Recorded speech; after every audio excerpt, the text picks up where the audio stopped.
The bathroom floor was ice cold, the blood was still warm, and Claire Mitchell had a decision to make. Stay inside her $15 million home and die, or crawl 3 miles through the dark and maybe survive.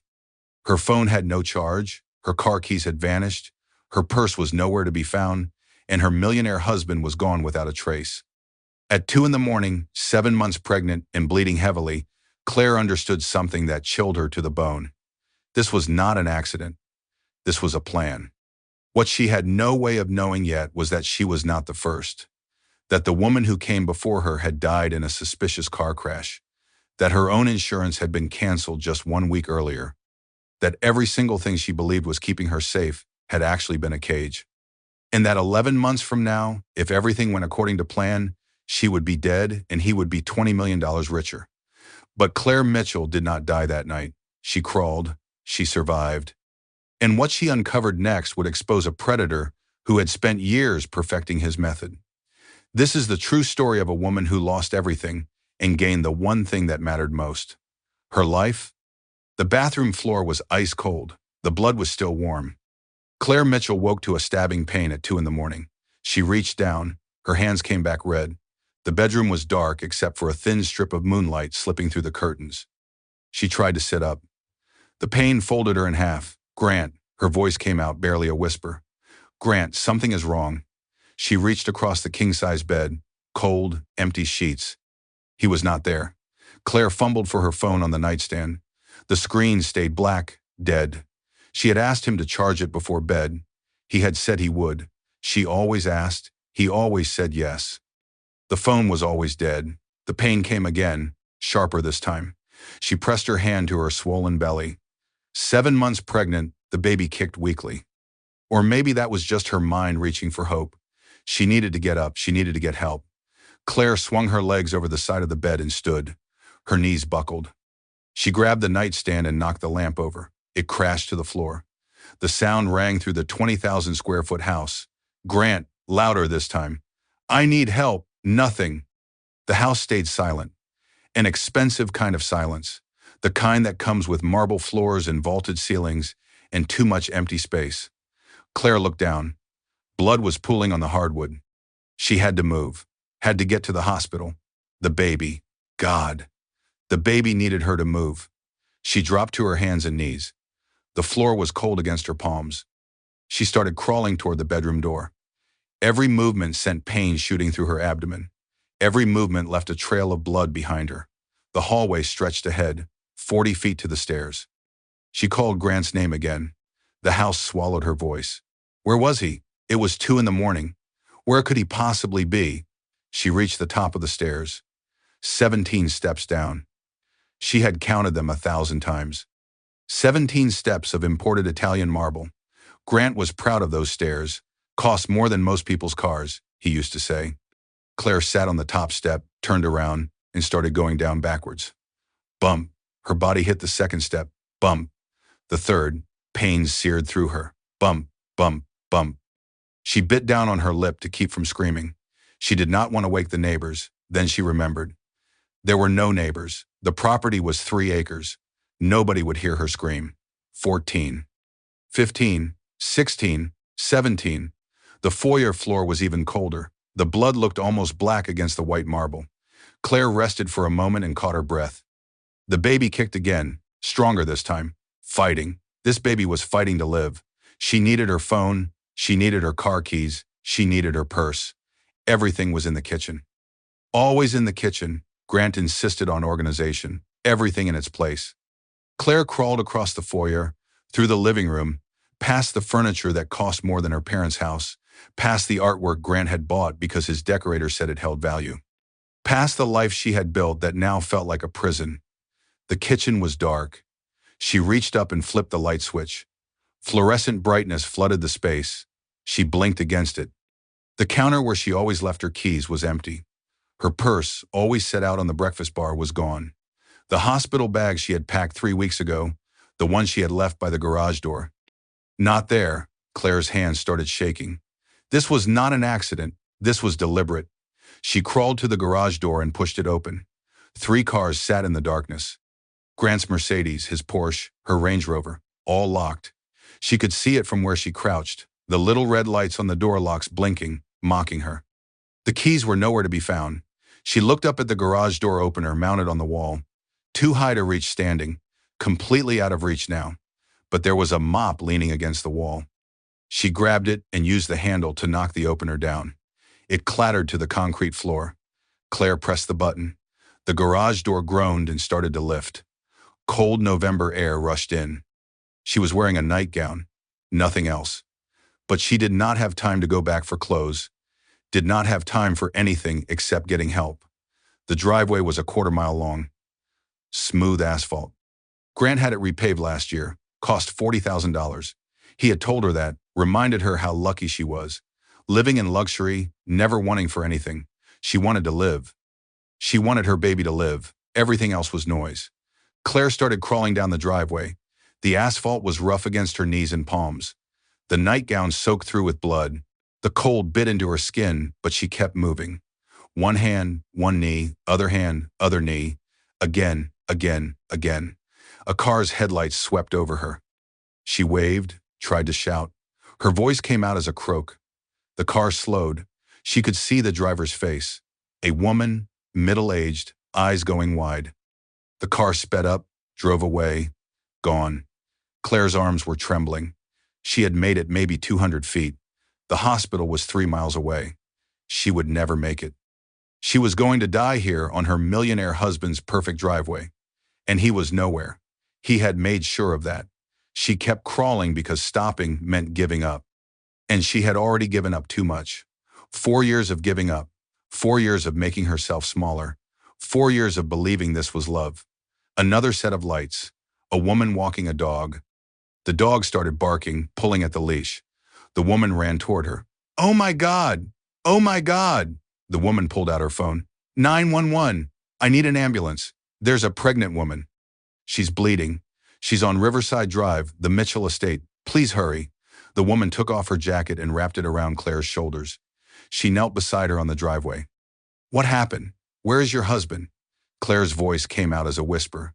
He knew. He had to know. Sirens wailed in the distance, getting closer. The sound cut through the cold night air. The woman held Claire's hand, a stranger's kindness. The first real kindness Claire had felt in longer than she could remember. The ambulance arrived. Paramedics swarmed around her, lifting her onto a gurney, starting an IV, checking vitals, asking questions. So many questions. How far along are you? 7 months. When did the bleeding start? Maybe 20 minutes ago. Any pain? Yes, everywhere. Where is your husband? I don't know. The ambulance doors closed. The sirens started again. Claire stared at her hands.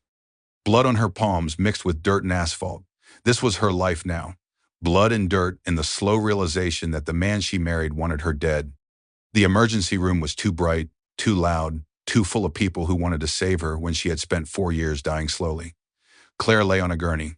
Fluorescent lights hummed overhead. Monitors beeped steadily. Medical staff moved around her with practiced efficiency. An IV dripped clear fluid into her arm. Someone had cleaned the blood from her hands. She wished they had not. The blood felt like evidence, proof that this was real. A nurse appeared beside her, young, with kind eyes. Her name tag read Jaime, Mrs. Mitchell. I am going to prep you for an ultrasound. The doctor wants to check on the baby. Is my baby okay? Claire's voice cracked. The doctor will let you know. We are doing everything we can. Jaime squeezed her hand. It was a small gesture with enormous weight. Another nurse came in with a clipboard and began asking questions. Name, date of birth, address, medical history. The questions felt normal, routine, like this was just another emergency room visit. Not the night everything changed. Any allergies to medications? No. Any previous pregnancies? No, this is my first. Any complications so far? No, everything has been normal. Are you on any medications?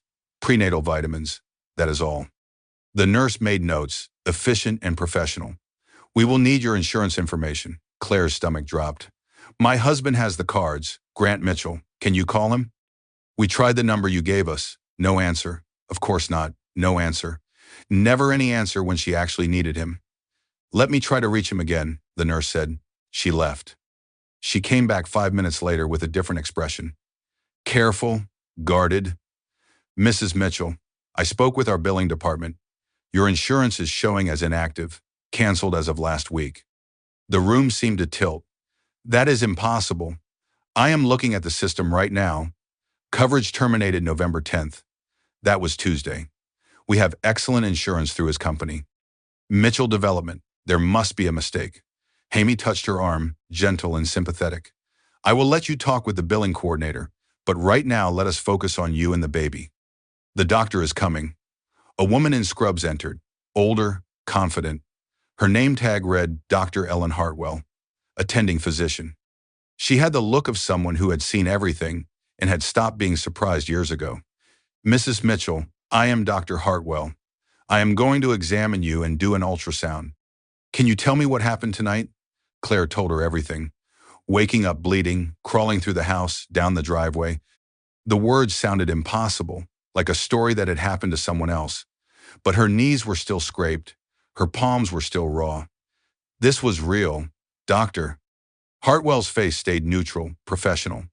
But something flickered in her eyes. Recognition, maybe, or concern. Let us see how your baby is doing. The ultrasound tech wheeled in the machine. Cold gel on Claire's swollen belly, the wand pressing, searching. The room went silent except for the swish, swish, swish of the baby's heartbeat. Fast, strong, steady. Claire started crying, relief flooding through the pain. The baby was alive, fighting, surviving. Your baby's heart rate is elevated but strong, Dr. Hartwell said. But you have a partial placental abruption that is causing the bleeding. It is serious, but it is manageable. You are going to be admitted, probably for several days. We need to monitor you both closely. What does that mean for the baby? Right now, your baby is okay, but this could progress. We need to watch for signs of distress. If it gets worse, we may need to deliver early. You are at 30 weeks, that is premature, but babies born at 30 weeks do very well with proper care. Claire nodded and tried to absorb the information. Partial placental abruption. Serious but manageable. Watch closely. Deliver early.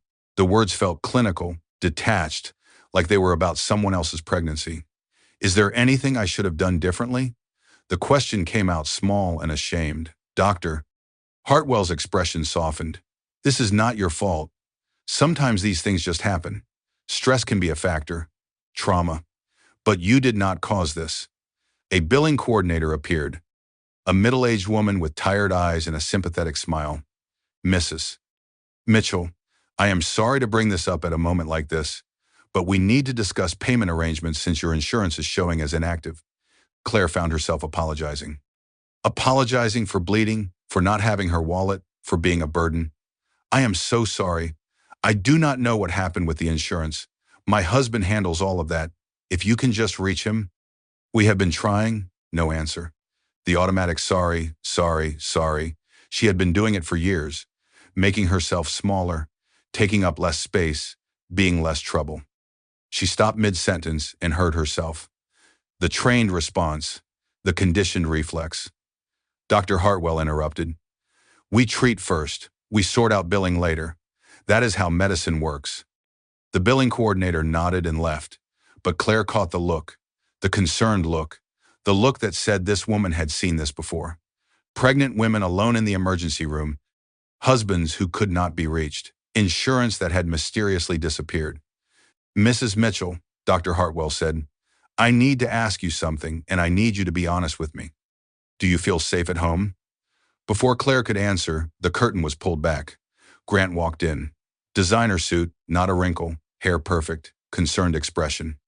He crossed to the bed in 3 long strides, took her hand, kissed her forehead. Claire, oh my God, baby, I just heard. I was at the office. Emergency meeting with investors. My phone was on silent when I saw the hospital had called. His voice caught. Just the right amount of emotion. I got here as fast as I could. Everyone in the room relaxed. The husband was here. He was taking charge. Everything would be fine now. Dr. Hartwell explained the situation. Grant listened, asked intelligent questions, nodded seriously, squeezed Claire's hand. His grip was tight. Too tight, but nobody else noticed. They only saw the concerned husband, the man who loved his wife. "Whatever she needs," Grant said. "Money is no object. The best care available. Transfer her to a private room. Get specialists. I do not care what it costs. We will take excellent care of her," Dr. Hartwell said. But she was still watching Claire, still waiting for the answer to her question. "Do you feel safe at home?" Grant's hand was on her shoulder now, his presence filling the small space, his cologne expensive and suffocating. "I am fine," Claire whispered. "Just an accident." Dr. Hartwell's eyes said she did not believe that, but she could not force help on someone who would not take it. She left, taking the social worker with her, taking the questions with her. Grant stayed for exactly 12 minutes. Claire could see him checking his Rolex, timing it, long enough to look concerned. Not so long that it interfered with his schedule. "I have to get back," he said, and kissed her forehead again. "The investors are waiting, but I will handle everything. The insurance, the bills, all of it. You just rest." He walked out. The room felt bigger without him. Safer. Claire could breathe again. Hammy came back and started adjusting the monitors. "Do you need anything? Water? An extra blanket?" "My phone," Claire said. "I need my phone." "Your husband did not bring it." "No." Jaime found the hospital phone and rolled it over on a cart. "You can use this. Call whoever you need to." Claire picked up the receiver and started to dial, then stopped. She realized she did not know Grant's number. It was just programmed into her phone. She had never actually dialed it herself. Did not know his assistant's number either. Did not know anyone's number except one. Brooks Sullivan, best friend since college. The number had not changed in 15 years. Claire dialed. It rang 4 times. "Hello." Brooks' voice was thick with sleep. "Brooke, it is me. I am in the hospital." "What?" "Claire, are you okay? Is the baby okay? I need you to come. I cannot explain on the phone. Just please come." "Which hospital?" "Riverside General, emergency room." "I am leaving right now." 20 minutes. The line went dead. Claire set down the phone and lay back against the pillows. Monitors beeped. Nurses moved in the hallway. The baby kicked, still fighting. And somewhere deep inside, Claire felt something shift. Something small but solid. A thought, clear and certain. "I am not imagining this. Something is very, very wrong." Grant returned at 7 in the morning. Fresh suit, different tie, hair still perfect. He carried coffee from the expensive place downtown, the one with the $15 lattes. Nothing for Claire. She was not supposed to have caffeine. He settled into the chair beside her bed, crossed his legs, sipped his coffee, checked his phone, looked up with a smile. "How are you feeling, baby?" "Scared," Claire said. "The doctor said everything is fine. The baby is fine. You are going to be fine." He reached over and patted her hand like she was a child who needed reassurance. "Grant, the insurance. What happened to our coverage?" His face stayed smooth, practiced. There was a transition between carriers. "Coverage lapsed temporarily. I am handling it." "When were you going to tell me?" "I did not want to worry you. You know how you get. So anxious about money, even though you have nothing to be concerned about." His voice was gentle and condescending. "I take care of everything. That is what husbands do." Dr. Hartwell came in with the social worker, a man this time, older, a kind face. His name tag read Robert Webb. Claire's tired brain struggled to focus. "Mr. and Mrs. Mitchell, I wanted to check in and make sure you have everything you need." Grant stood and shook the social worker's hand. Firm grip, eye contact, alpha male posturing. "We appreciate the care Claire is receiving. Hospital policy requires we document certain situations." Mrs. Mitchell arrived by ambulance at 2 in the morning. She had been crawling for help. That raised some concerns. "Concerns?" Grant's voice stayed level, but his hand tightened on the bedrail. "Standard procedure. We ask all patients about their home situation. My wife lives in a $15 million estate. Tennis court, pool, guest house. She has everything a woman could want." Grant pulled out his phone and showed them photos. "The mansion, the grounds, the luxury. Does this look like an unsafe environment?" The social worker studied the photos. "It is not about the house, Mr. Mitchell." "Then what is it about?" "Doctor." Hartwell spoke up. Her voice was calm, even, professional. It is about making sure Mrs. Mitchell feels supported, that she has resources, that she knows her options. Her option is to rest and get better. That is what I am paying you for. Grant's smile did not reach his eyes. Actually, Dr. Hartwell said, you are not paying us yet.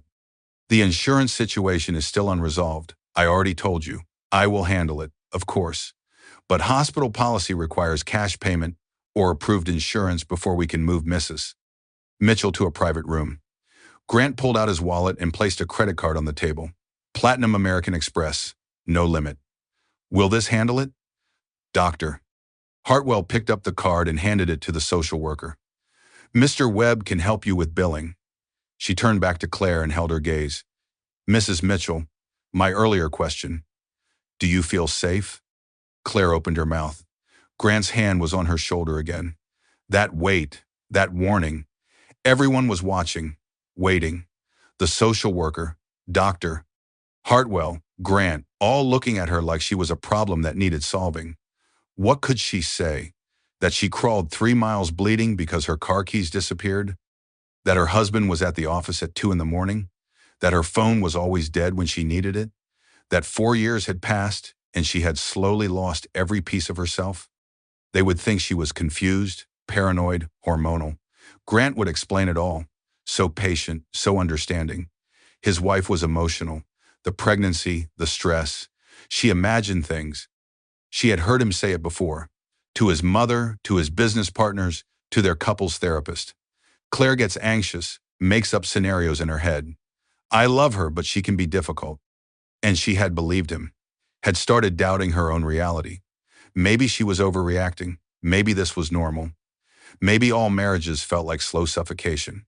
I am fine, Claire said. The words tasted like surrender. Just an accident. I should have called for help sooner. I panicked. Grant squeezed her shoulder. Approval. Good girl. Say the right things. Dr. Hartwell did not look satisfied, but she nodded. She could not do anything else. Claire was an adult making her own choices, even if those choices were killing her. They left. Grant checked his watch. I have a meeting at 9, a conference call at 10, a site inspection at 11. But I will check in this afternoon. He kissed her forehead. Rest. I am taking care of everything. He walked out. His footsteps echoed down the hallway, growing fainter, disappearing. Claire lay in the hospital bed, monitors beeping, baby kicking. And she started remembering, not the big things. The big things were too obvious, too easy to explain away. She remembered the little things, the 1,000 tiny cuts that had added up to this moment. Year 1. Meeting Grant at a charity gala. His attention had felt like sunlight. He crossed the room, introduced himself, made her laugh. By the end of the night, she felt seen, chosen, special. Flowers arrived at her office the next day, every day for a week. Then a surprise trip to Paris. First class, 5-star hotels.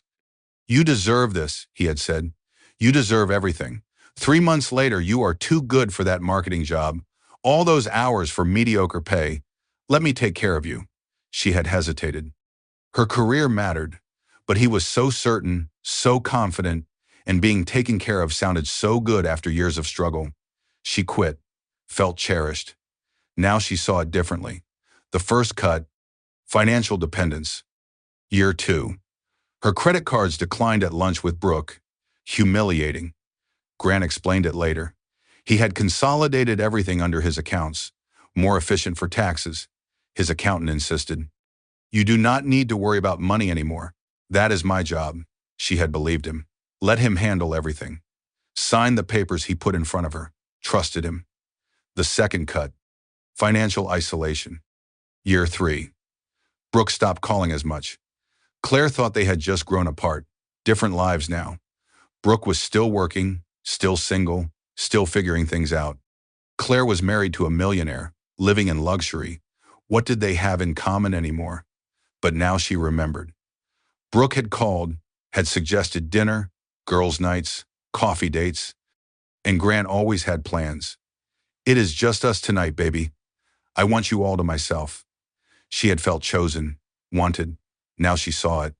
The third cut, social isolation. Her mother living 3 hours away, You should visit more, her mom had said. But Grant needed her here for his events, his dinners, his image. Marriage is about partnership, about being present. Your mother understands that. Her sister Natalie, the lawyer, always asking questions. Are you happy? Do you need anything? Is everything okay? Claire had gotten defensive. Of course she was happy. Why would she not be? She had everything. Natalie stopped asking. The fourth cut.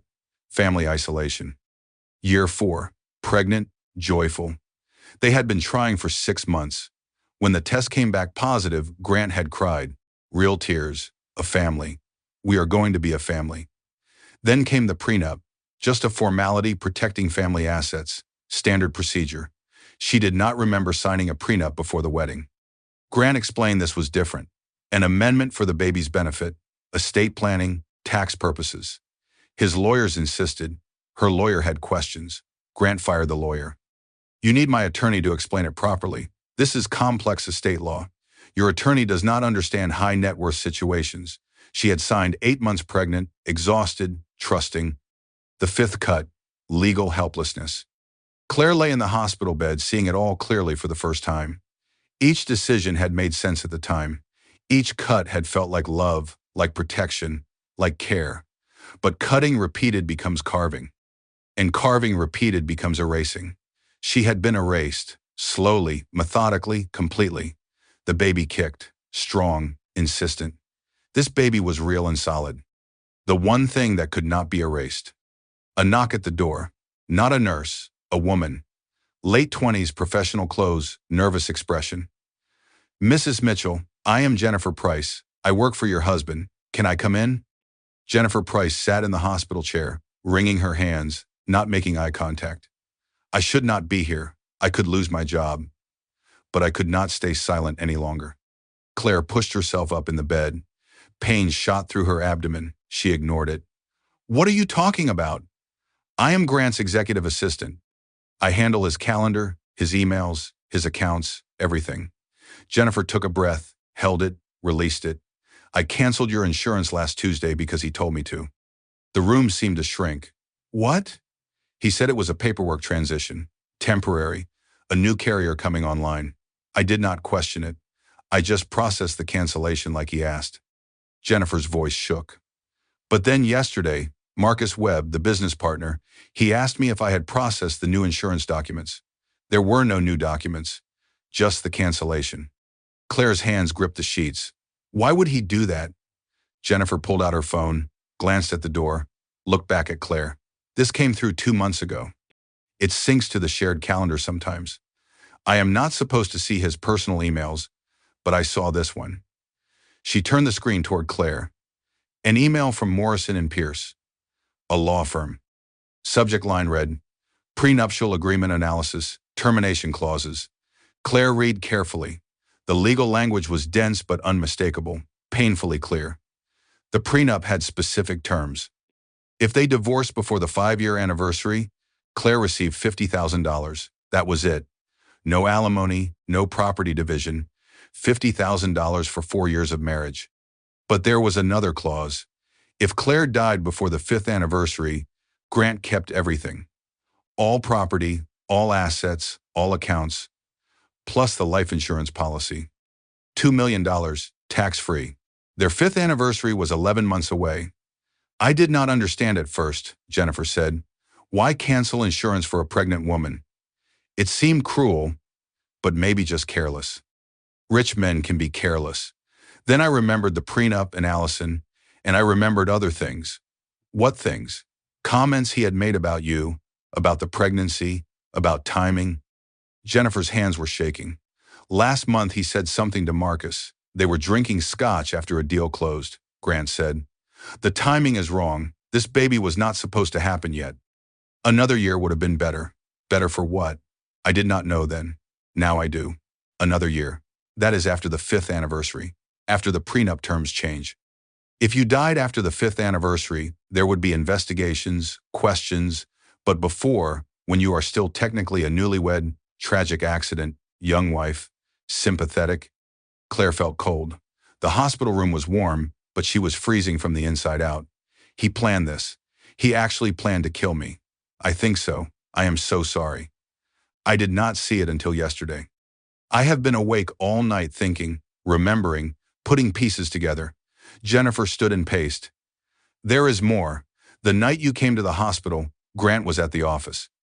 I know because I was there working late, finishing a presentation. He was in his office, on the phone at 2 in the morning. Laughing. Laughing about what? I do not know. I could not hear the conversation, just the tone. He sounded happy, excited. I left before him, but I checked the security log this morning. He did not leave the office until 2:45. That is 45 minutes after your ambulance was called. The pieces clicked together. Grant at the office, her car keys gone, her phone dead, her purse missing, the security system armed, every exit blocked except the front door. 3 miles to the hospital, bleeding and pregnant in the cold. Placental abruption could be fatal. If the bleeding had been severe enough, if help had not arrived in time, natural causes. Tragic accident. Pregnant wife dies during a medical emergency. Husband devastated, sympathetic, rich, free. Why are you telling me this? Claire's voice came out barely above a whisper. Jennifer's eyes filled with tears. Because I have a 3-year-old daughter, and if someone saw my husband planning something like this, I would want to know. I would want someone to warn me.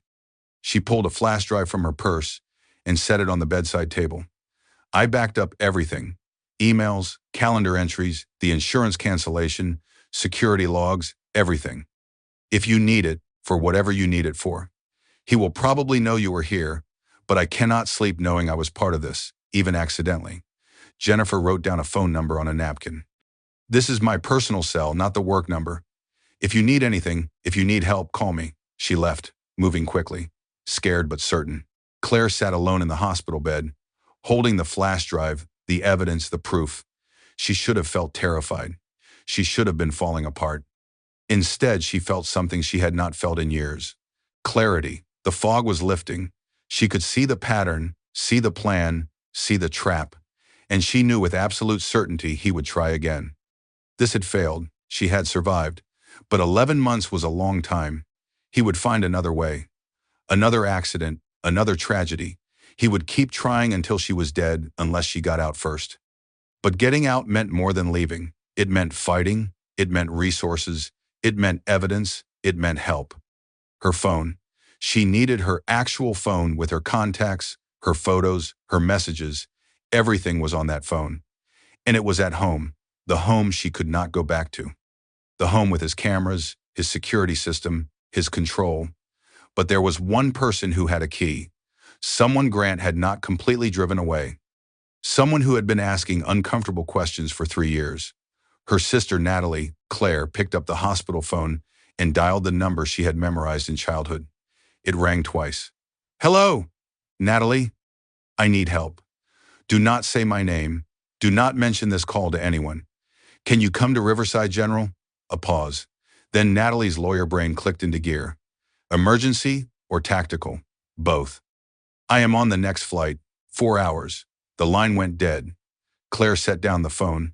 She looked at the flash drive, at the hospital room, at the monitors tracking her baby's heartbeat. She was not the first. She had figured that out through her foggy, medicated thinking. Men do not wake up one day with elaborate murder plots. They practice. There had to be a woman before her. Someone who did not survive. Someone who trusted him and died for it. Claire pulled up the hospital's patient entertainment system. A clunky computer attached to the TV. Slow internet browser, but functional. She typed into the search bar, Grant Mitchell, previous marriage, nothing public. She tried different terms. Grant Mitchell, girlfriend. Grant Mitchell, engagement. Found a small mention in a society column from 7 years ago. Real estate developer Grant Mitchell, seen with interior designer Rebecca Shaw at the Arts Gala. The couple looked cozy on the terrace, Rebecca Shaw. Claire clicked through pages and found more mentions. They dated for 2 years. Pictures at charity events, galas, gallery openings. Rebecca always smiling, Grant always touching her. Possessive, proud, then nothing. The mentions stopped. Claire searched Rebecca Shaw separately. Found an obituary, 6 years old. Rebecca Ann Shaw, age 29, died tragically in a single vehicle accident. Car left the road on Highway 7, fell 200 feet down a mountain embankment. Survived by her parents, Thomas and Linda Shaw of Riverside. Single vehicle accident, mountain road, fell 200 feet, tragic. Claire's blood ran cold. She kept searching and found a brief news article. Accident on Highway 7 claims life. Rebecca Shaw, 29, died when her vehicle left the roadway Sunday evening. Police report no suspicious circumstances. Excessive speed may have been a factor. No suspicious circumstances. Just like Claire's medical emergency would have been no suspicious circumstances. Just another tragic accident. Just another woman who had trusted the wrong man. Claire printed the article. The hospital printer spat out the single page. Evidence. Pattern. Proof that she was not paranoid, not imagining things, not overreacting. Grant Mitchell had killed his girlfriend, and now he was trying to kill his wife. The realization hit like a freight train. She was not crazy. She was not difficult. She was not imagining things. She was being systematically destroyed by a man who had done this before. The baby kicked hard. A tiny foot or fist against her ribs. Fighting. This baby was fighting to live. And Claire realized she had been dying slowly for 4 years. Dying the way a frog boils when the water heats gradually, so slowly you do not notice until it is too late. But this baby would not have that option. This baby would either be born into freedom or not be born at all. Claire closed her eyes. For the first time since the ambulance, she let herself cry. Deep sobs that hurt her damaged uterus and bruised ribs. She cried for the woman she was before Grant. For Rebecca Shaw, who never got the chance to escape. For this baby who deserved better than a father who killed mothers. A night nurse came in. An older woman with silver hair and kind eyes. Her name tag read Dorothy. She did not say anything. She just sat down, took Claire's hand, held it, sat in the silence, and witnessed the pain. Let it be real. Sometimes that is all anyone can do. See someone, acknowledge their suffering, refuse to look away. Thank you, Claire whispered. Dorothy squeezed her hand. You are stronger than you know. Do not forget that. She left. The room settled into quiet again. Monitors beeping. The baby's heartbeat steady. And somewhere in the darkness outside, the sun was starting to rise. Claire was not alone anymore. Jennifer had come forward. Natalie was on her way. Evidence existed. The truth was coming out. All she had to do was survive long enough to tell it. Natalie arrived at 8:15 in the morning, black suit, rolling suitcase, hair pulled back, all business. She closed the hospital room door, locked it, pulled the privacy curtain around the bed, even though Claire was already in a private room. Talk, Natalie said. No preamble, no small talk. That was Natalie, efficient, direct. Exactly what Claire needed right now.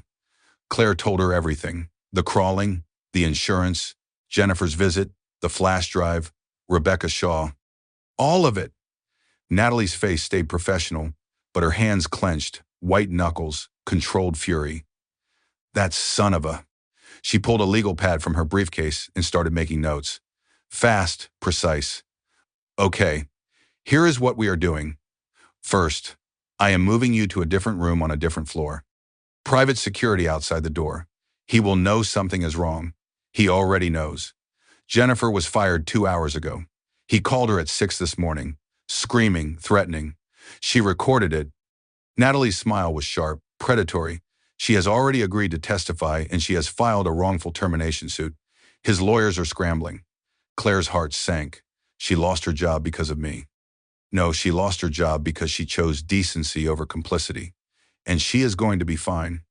I know 3 firms that would hire her today. Natalie kept writing.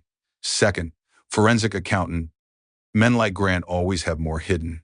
We are going to find every penny, every asset, every lie. I do not have money for a forensic accountant. I do. Consider it an investment in watching him burn. Natalie looked up and met Claire's eyes.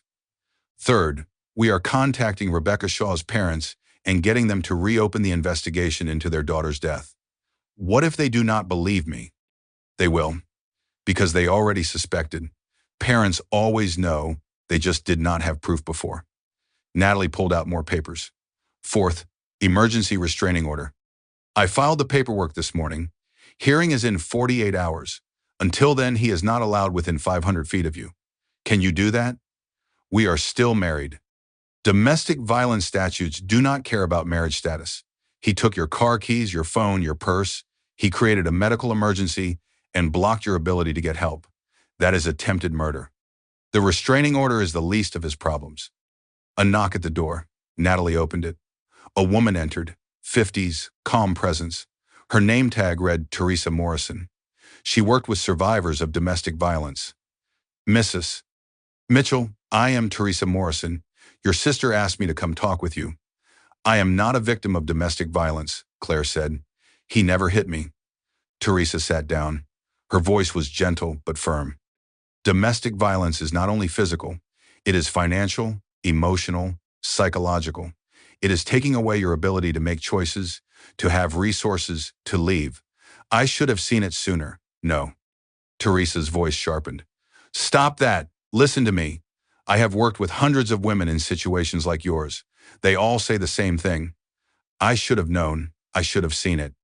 I should have left sooner. And I tell them all the same thing. She leaned forward and made sure Claire was listening.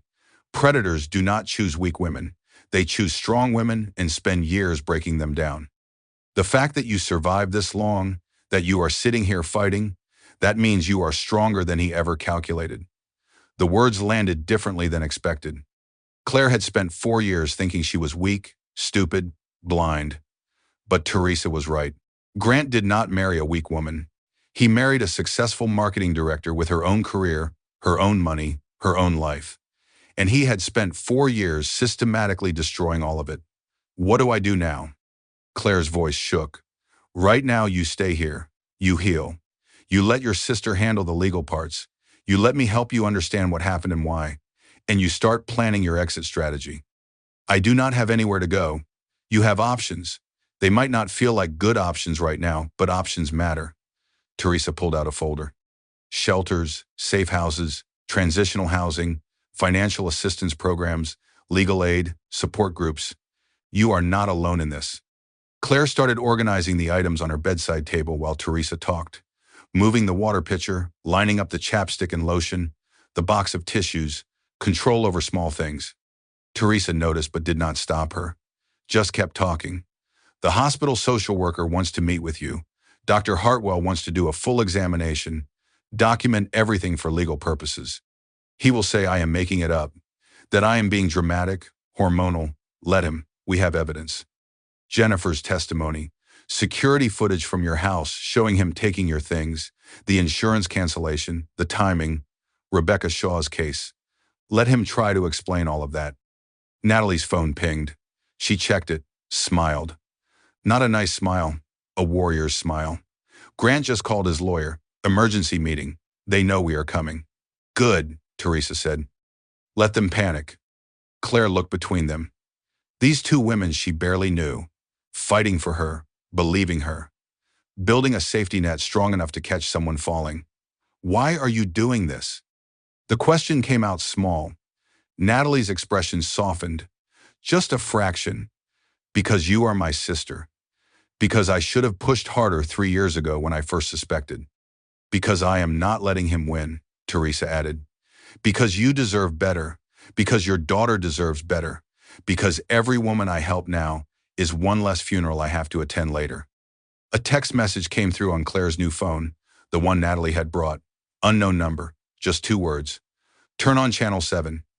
Claire grabbed the TV remote and flipped to the local news. Breaking story. Red banner across the bottom of the screen. Millionaire real estate developer under investigation for insurance fraud.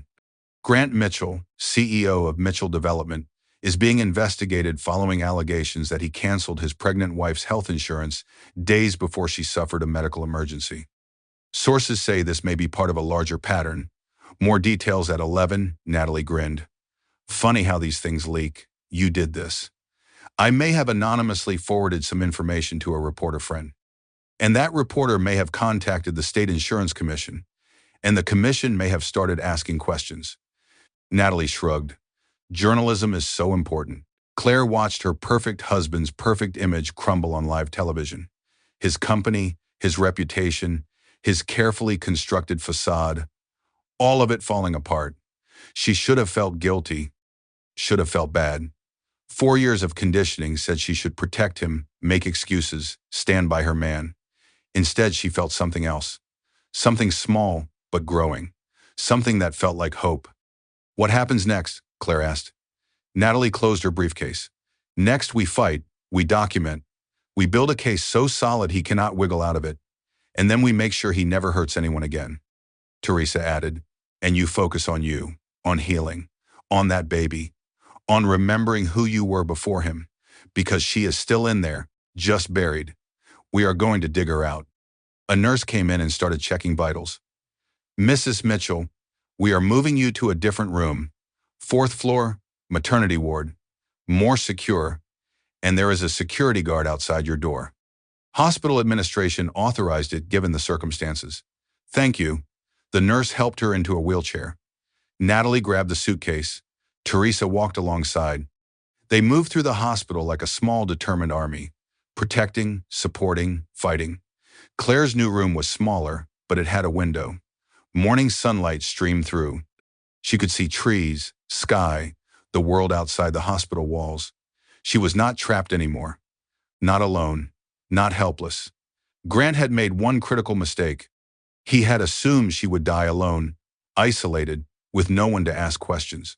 But Jennifer asked questions. Natalie asked questions. Dr. Hartwell asked questions. And now those questions were becoming answers. Answers that would destroy him. The baby kicked, strong and steady. This little girl was a fighter, just like her mother. Claire put her hand on her belly and made a promise. Silent, but solid. "I am getting us out. Both of us. Whatever it takes." Hour 48 in the hospital. 3 in the morning. The baby's heartbeat was stable. Claire's blood pressure was not. Preeclampsia complications on top of the placental abruption. Dr. Hartwell had put her on magnesium sulfate. It made her foggy and heavy, like moving through water. But it kept the seizures away, kept the baby safe. Grant had visited at 7 in the evening. Brought takeout Thai food. Her favorite pad Thai with extra peanuts, spring rolls, mango sticky rice. She did not eat it. Something about the way he watched her. Too interested, too focused. "Not hungry?" he had asked, his voice full of disappointed concern. "The medication makes me nauseous." He had nodded, understanding, patient, taking the food with him when he left. "Do not want it to go to waste." His hand on her shoulder, the grip just a little too tight, the message clear. "Be good, play along, do not make trouble." The security guard outside her door had made him nervous. Claire could see it in the way his eyes kept darting to the hallway, the way he cut his visit short, only 10 minutes instead of his usual 12. "I will be back tomorrow," he had said, and kissed her forehead. The gesture felt like a threat. Now it was 3 in the morning. The darkest part of the night, when thoughts spiral and fears multiply, and the distance between now and morning feels endless. Claire lay in the hospital bed, staring at the ceiling tiles, counting them. The magnesium sulfate made thinking difficult, like pushing through fog, but some thoughts came through clearly. Sharp, cutting. Rebecca Shaw, 29 years old. Dead at the bottom of a cliff, single vehicle accident, no suspicious circumstances. How many times had Grant driven that road, had known every curve, every dangerous spot? How hard would it be to suggest a romantic drive? Offer to drive her car so she could relax, tamper with the brakes, the steering, then walk away from the crash site, call emergency services, be the concerned boyfriend, devastated and broken. Claire's hands shook. She pressed them against her belly and felt the baby kick. This baby girl who was fighting so hard to live, she had to know, had to be sure, had to see if her instincts were right. Claire waited until the night nurse finished checking vitals. An older woman, not Dorothy this time, someone new. Efficient but kind. Her name tag read, Margaret. "Margaret, do you know if the hospital has computers available for patients?" "I cannot sleep. Thought I would read something." "The TV has internet access. It is clunky, but it works." Margaret showed her how to access the browser and left her alone. Claire pulled up the search engine again. Typed carefully, each keystroke deliberate. Rebecca Shaw, accident investigation. Found the police report, publicly available, brief, clinical. Vehicle left roadway at approximately 8:30 in the evening. Single occupant. No other vehicles involved. Speed estimated at 60 miles per hour. No skid marks. No evidence of mechanical failure. Toxicology, negative for drugs and alcohol. Accidental death, case closed. No skid marks. That meant Rebecca had not braked, had not tried to stop. Why would she not brake if her car was going off the road? Unless she could not. Unless the brakes had been cut, or she was unconscious, or the steering had locked, or someone had tampered with the car in a way that would not show up in a basic investigation. Claire kept searching. Found Rebecca's social media, still active, a memorial page now. Friends posting memories, photos, tributes. One post caught her eye. From Rebecca's college roommate, posted 2 weeks after the accident. Still cannot believe you are gone. Keep thinking about our last conversation. You said you were planning something big. A new start. Wish you had gotten the chance. A new start. What did that mean? A new job? A new city? Or something else entirely? Claire clicked through more posts. Found one from Rebecca's mother, posted on the 1-year anniversary. Missing you every day. Still have questions. Still looking for answers. Love you forever. Still have questions. Linda Shaw had questions, just like Claire had questions. Just like any mother would have questions when her daughter drove off a cliff for no apparent reason. Claire found Linda Shaw's contact information, an email address on the Memorial Fund website. She composed a message, deleted it, started again. Dear Mrs. Shaw, my name is Claire Mitchell. You do not know me, but I think we have something in common. I am married to Grant Mitchell. He dated your daughter, Rebecca. I am in the hospital right now, pregnant. There was a medical emergency. I had to crawl for help because my car keys and phone were missing, and my insurance had been canceled by my husband, who also dated your daughter before she died in a car accident. I think he tried to kill me, and I think he killed Rebecca. I have evidence. My lawyer is building a case. We would like to reopen the investigation into Rebecca's death. I am so sorry for your loss. I am sorry I did not see this sooner. I am sorry I cannot bring her back. But maybe we can stop him from doing this to anyone else. Claire Mitchell. She read it 3 times. Her finger hovered over the send button. This was it. Once she sent this, there was no going back. No pretending. No denying. This was war. She pressed send. The email disappeared into the night. Gone. Out there. Real. Claire closed the browser and lay back against the pillows. The baby kicked. Strong. Persistent. Alive. We are going to make it, Claire whispered. Both of us, I promise. But promises are easier to make than keep. And the night was long, and Grant was clever, and 11 months was a long time. Claire started crying, not gentle tears. Deep sobs that hurt her ribs and made the monitors beep faster. She cried for Rebecca, for herself, for the years she had lost, for the woman she used to be, for the fear that still lived in her chest. The door opened. Dorothy, the night nurse from before, silver hair, kind eyes. She did not say anything. She just pulled a chair next to the bed, sat down, took Claire's hand, and held it. It is okay, Dorothy said. Let it out. You are safe right now. Right here in this moment, you are safe. And for those few minutes, Claire believed her. In the darkness, in the hospital, with the stranger holding her hand, she felt safe. Dorothy stayed until the crying stopped, until Claire's breathing steadied, until the monitors slowed back to normal. You are stronger than you know, Dorothy said. Same words as before, but they landed differently this time. Felt more real. I do not feel strong. Strong people never do. That is how you know you actually are. The weak ones are the ones who brag about it. Dorothy left. The room settled into quiet. Just the monitors and the hum of the hospital and the baby's steady heartbeat. Claire's phone buzzed. New email notification. From Linda Shaw. Sent at 3:23 in the morning. Dear Claire, I have been waiting 6 years for this email. Can we talk tomorrow? I have information you need to hear. Linda. The phone call with Linda Shaw happened at 7 in the morning. Natalie was there, Teresa too. All of them on speakerphone. Linda's voice was steady and strong. A mother who had spent 6 years grieving and doubting and knowing something was wrong. I never believed it was an accident, Linda said. Rebecca was a careful driver, cautious. She had driven that road 100 times. Why would she suddenly lose control? What did the police say? Natalie asked. her lawyer voice taking notes. They said sometimes accidents just happen. No mechanical failure, no drugs, no alcohol. Just bad luck and excessive speed. But Rebecca did not speed. She got anxious in cars, always drove 5 miles under the limit. Did you hire anyone to investigate? Natalie asked. A private investigator. He found some things. Nothing definitive, but suspicious. Linda's voice wavered. 2 weeks before the accident, Rebecca came to visit. She said she was leaving Grant, that she had figured something out. Something about his business, something illegal. Claire leaned forward. What did she figure out? She would not tell me the details. Said she needed to confirm it first, gather evidence. But she was scared.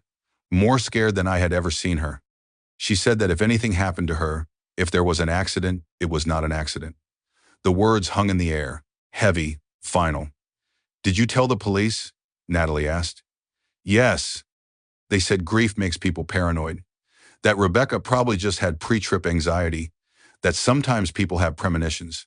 They did not investigate further. What did the private investigator find? Claire asked. Security footage from a gas station near the accident site. It shows Grant's car following Rebecca's car 10 minutes before the crash. The investigator tried to get phone records to see if Grant had called her to make her pull over. But the phone company would not release records without a court order. And without evidence of foul play, no judge would authorize it. Natalie was writing fast. Do you still have the investigator's report? Every page, every photo? I have kept everything, hoping that someday someone would listen. We are listening, Natalie said, and we are reopening the case. I am filing a motion this afternoon. Linda started crying. Relief. Grief. 6 years of waiting. Thank you. Thank you. They talked for another 20 minutes, comparing notes, building the case, pattern of behavior, financial motive, opportunity, method. Grant Mitchell had killed his girlfriend and tried to kill his wife. Same playbook, just different details. After the call ended, Natalie stood and paced the hospital room. He is going to fight this hard. He has money, lawyers, reputation. This will not be easy, I know, Claire said. Are you ready for that? For your life to become public? For people to question you, judge you, say you are lying for money? Claire thought about it. Really thought. 4 years ago she would have said no, would have backed down, made herself smaller, avoided conflict. But that was before. Before the crawling, before Jennifer, before Rebecca, before she understood what was at stake. Yes, Claire said. I am ready. Good. Natalie picked up her briefcase. Because he just arrived downstairs. Security called. He is demanding to see you. The restraining order hearing is in 2 hours, but it has not been officially served yet. Technically, he can still come up. No, Teresa said. Hospital policy for domestic violence situations. We can restrict access even without a formal order. I will talk to security. She left. Natalie checked her watch. I need to get to the courthouse, file the paperwork, meet with the prosecutor. You will be okay here. I will be okay. Natalie hesitated, then crossed to the bed and hugged Claire. Awkward. They were not huggers, never had been. But the gesture meant something. It meant family. It meant not alone. Call me if anything happens. Anything. She left. Claire sat in the hospital bed waiting, knowing Grant would find a way up. He always found a way. 11 minutes later, he walked in. The security guard tried to stop him. Grant pulled out his phone and showed something. The guard stepped aside and let him through. Grant closed the door and stood at the foot of the bed. Perfect suit, perfect hair, but his eyes were different. Cold, reptilian. The mask was slipping. You made a mistake, he said. Voice level controlled. I survived. That was your mistake. His jaw tightened. You think you are being clever getting your sister involved? That assistant? That is nothing. I will bury them. All of them. Rebecca Shaw. He went still. What about her? I know what you did. I know what you tried to do to me. And I know you have done it before. You are delusional, hormonal. My lawyer says we can probably get you psychiatric help. Get you committed for your own safety. Your lawyer is scared. Jennifer has the emails, the insurance cancellation, the security footage showing you taking my keys and phone. Rebecca's parents are reopening the investigation. The police are looking at patterns. You cannot gaslight your way out of evidence. Grant moved closer. His hand gripped the bed rail, knuckles white. Listen very carefully. You walk this back right now. Tell everyone you were confused, stressed, made a mistake. We will get counseling. Work it out. I will even let you keep some money in the divorce. No, he laughed, sharp and bitter. You have nothing. No job, no money, no home. That prenup is ironclad. You will get $50,000. That is it. Good luck starting over with a newborn and $50,000. The prenup becomes void when one party attempts to murder the other party. Clause 17b. Invalidation due to criminal conduct. Your lawyers put it in. They must have assumed you would be smart enough not to actually try to kill me. His face changed. The charm disappeared completely. Behind the handsome features was something cold, something calculating, something that had been there all along. You cannot prove anything. Watch me. He leaned over the bed, got close. Too close, his breath hot on her face. I built an empire. I have resources you cannot imagine. I will destroy you, your sister, your mother, everyone who helps you. I will make your life so miserable you will wish you had died on that driveway. The door opened. A larger security guard this time. Serious face. Sir, you need to leave now. This is my wife. Not anymore. Natalie appeared in the doorway holding up papers. You are served. Restraining order. 500-foot minimum distance. Violation means immediate arrest. Grant's lawyer appeared behind Natalie. Expensive suit, worried expression. Grant, we need to go. Do not say anything else. Grant straightened and adjusted his tie. The mask came back, partial, cracked, but trying. This is not over. Yes, Claire said. It is. Security escorted him out.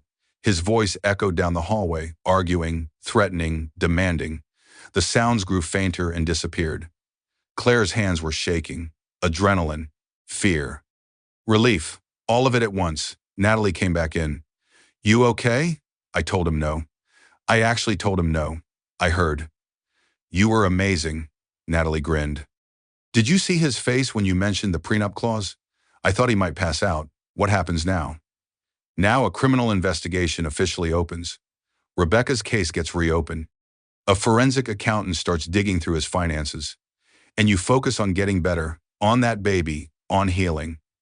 Claire looked at her hands, still shaking, but not from fear anymore. From something else, something that felt like power. She had spent 4 years making herself smaller, quieter, less, taking up less space, causing less trouble, being less everything. She was done being less. The baby kicked, strong and insistent. A reminder, a promise, a reason to keep fighting. I am not going back, Claire said. Whatever happens, I am not going back to him. Good, Natalie said, because there is no going back. Only forward, and we are going to walk forward together. 2 weeks passed. Claire was discharged from the hospital, not to the mansion, not to Natalie's cottage, to a new place. Small house Claire had arranged with advance money from the settlement.